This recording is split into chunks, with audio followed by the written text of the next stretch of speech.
नमस्कार दोस्तों, मधुर कथाएँ चैनल पर एक बार फिर से आपका हार्दिक अभिनंदन है। तो आज की मेरी कहानी का शीर्षक है पहला प्यार। तो चलिए शुरू करते हैं आज की अपनी ये कहानी। मुंबई स्टेशन पर प्लेटफार्म नंबर 5 पर आज लोगों की साधारण भीड़ थी। काजल जल्दी जल्दी अपना सामान लिए प्लेटफार्म पर पहुंची। हाथ में एक सूटकेस और कंधे पर एक बड़ी सी पर्स लटकाए उसने अपने मोबाइल में समय देखा और राहत की सांस ली। काजल को लग रहा था कि वह लेट हो गई है, लेकिन अभी उसकी ट्रेन आने में समय था। उसने मोबाइल अपने पर्स में रखा और पर्स से उसने पानी की छोटी सी बोतल निकाली और 2 घूंट पानी पीकर वापस पर्स में रख दी। जल्दी ही उसकी ट्रेन आने की घोषणा हो गई। उसने फिर अपने सूटकेस को उठाया और अपने कोच तक पहुंच गई। ट्रेन के आते ही अपनी सीट नंबर 25 पर जाकर उसने सीट के नीचे अपनी सूटकेस रखी और अपना पर्स रखकर बैठ गई। उस बोगी में पहले से ही 2-3 लोग बैठे हुए थे।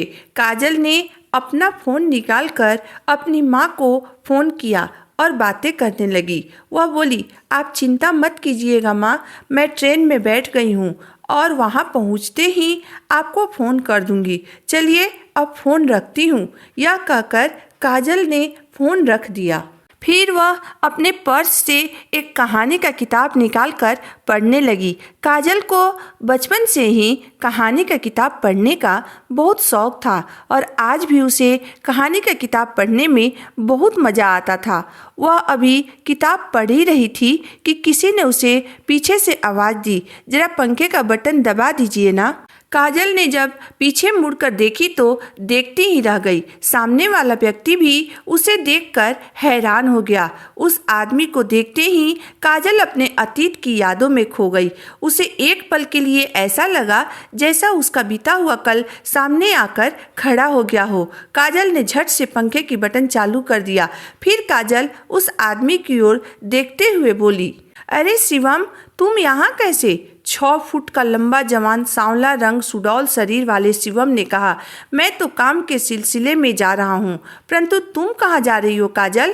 काजल ने शिवम को इशारे से अपनी सीट पर बैठने के लिए कहा। शिवम उसकी सीट पर बाजू में बैठ गया और दोनों बातें करने लगे। काजल बोली, मुझे नौकरी मिल गई है शिवम, बस उसी की ट्रेनिंग के लिए जा रही हूँ। शिवम उसके हाथ में कहानी का किताब देखकर बोला, यह किताब पढ़ने का शौक अभी भी नहीं छूटा तुम्हारा? काजल बोली, अब तो नौकरी का कारण समय ही नहीं मिल पाता है, फिर भी जब थोड़ा बहुत समय मिलता है तो पढ़ लेती हूँ। काजल ने अपनी किताब को पर्स में रखते हुए कहा।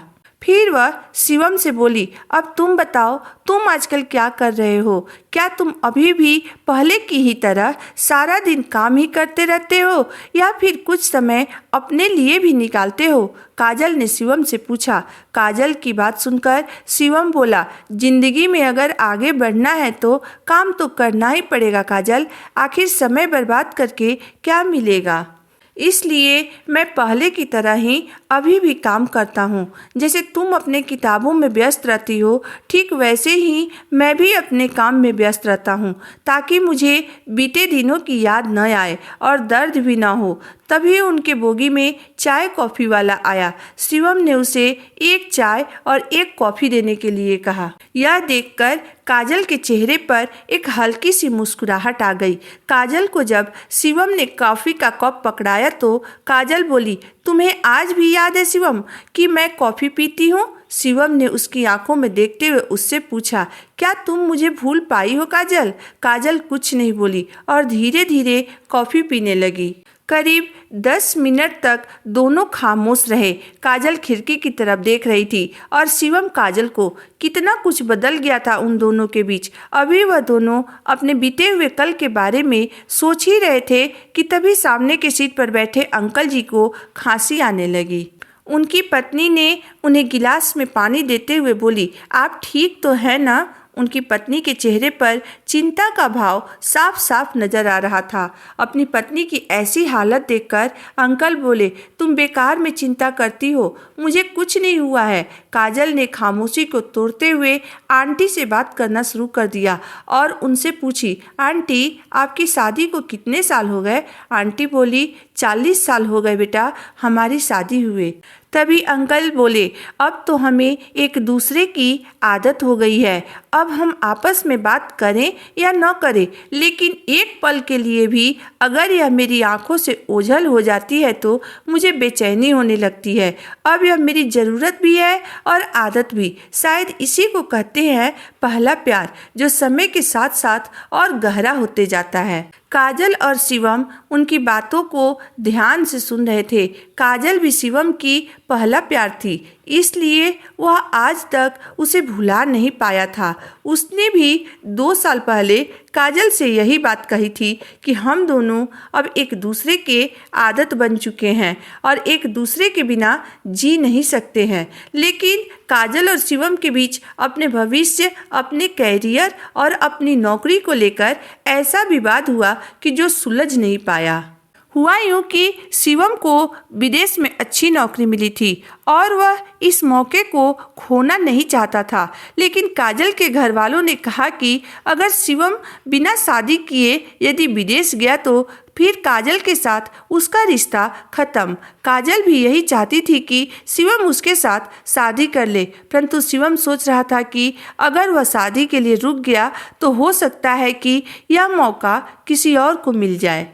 वह अपने कैरियर के इतने सुनहरे मौके को खोना नहीं चाहता था। इस कारण दोनों के बीच में बहस इतनी ज़्यादा बढ़ गई कि उनका प्यार दम तोड़ दिया। शिवम जब विदेश जाने के लिए विमान पर चढ़ गया तो काजल ने उसके साथ बिताए हर एक पल को, हर एक यादों को तिलांजलि दे दी। आज इतने समय बाद दोनों एक दूसरे के आमने सामने थे। दोनों ही एक दूसरे से पूछना चाहते थे कि उनके जीवन में आगे क्या हुआ। क्या दोनों के जीवन में कोई और आ गया या आना बाकी है?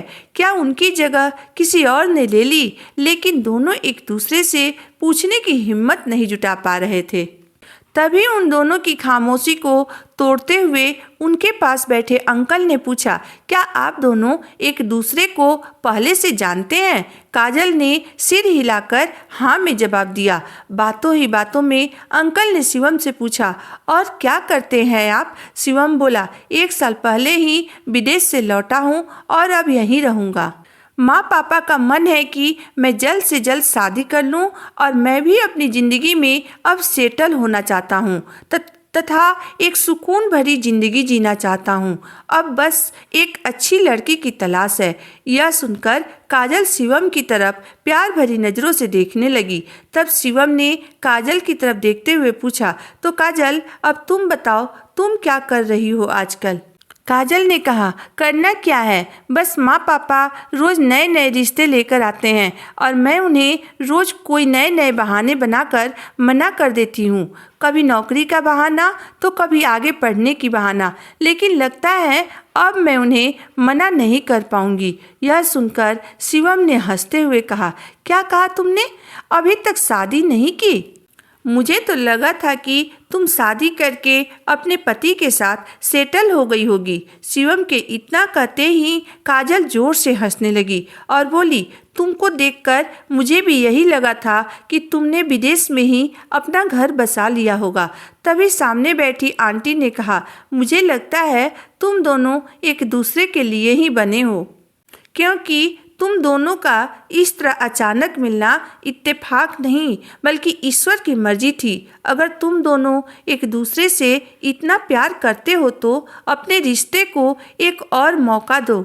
जिंदगी के सफ़र में एक साथ आगे बढ़ने को सोचो, क्योंकि पहला प्यार कभी भुलाया नहीं जा सकता है और तुम दोनों एक दूसरे का पहला प्यार ही हो। तुम लोग एक बार फिर से अपने परिवार वालों से बात करो।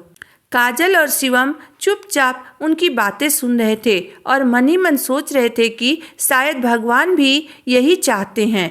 तभी अंकल जी एक बार फिर बोले, अगर तुम दोनों शादी का मन बना लिए हो तो मुझे अपनी शादी में बुलाना मत भूलना। और इसी के साथ वहाँ मौजूद सभी लोग हंसने लगे। तो दोस्तों, आज की मेरी कहानी यहीं तक थी। दोस्तों, हमारे जीवन में पहले प्यार का जगह कोई नहीं ले सकता है। पहला प्यार कभी भी भुलाया नहीं जा सकता है। इसमें आपकी राय क्या है? मेरी कहानी आपको कैसी लगी, आप मुझे ज़रूर बताइएगा।